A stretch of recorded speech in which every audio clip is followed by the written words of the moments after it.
ताज्या बातम्यांसाठी महान करेला सबस्क्राइब करा आणि बेल आयकॉनला क्लिक करा। अडचणीवर मात करत रोहिणी देवकातेचे उज्ज्वल यश। आमदार डॉक्टर अशोकराव माने।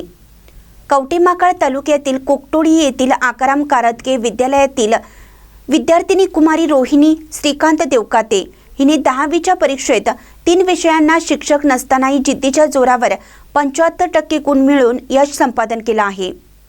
घरची अत्यंत बेताची परिस्थिती, सततचे आजारपण व दवाखान्याचा खर्च, कोणताही खाजगी क्लास न लावता तसेच विद्यालयात 3 विषयांचे शिक्षक नसतानाही तिने स्वतःच्या अभ्यासाच्या जोरावर हे यश मिळवले आहे।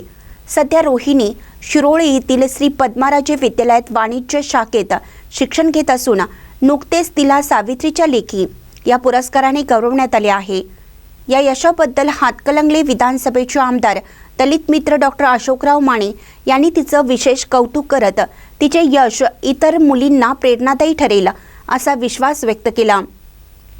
शिरोळ शहर व परिसरातून तिच्यावर कौतुकाचा वर्षाव होत असून नूतन नगराध्यक्षा सौ योगिता कांबळे, माजी नगराध्यक्ष अमरसिंह माने पाटील, अपक्ष नगरसेविका श्वेता संतोष जाधव, बबन पुजारी, बाळू पुजारी, सामाजिक कार्यकर्ते अण्णा महाराज, अमरसिंह कांबळे आदींनी शुभेच्छा देत सत्कार केला। महानकरी न्यूजसाठी महेश पवार, शिरोळ।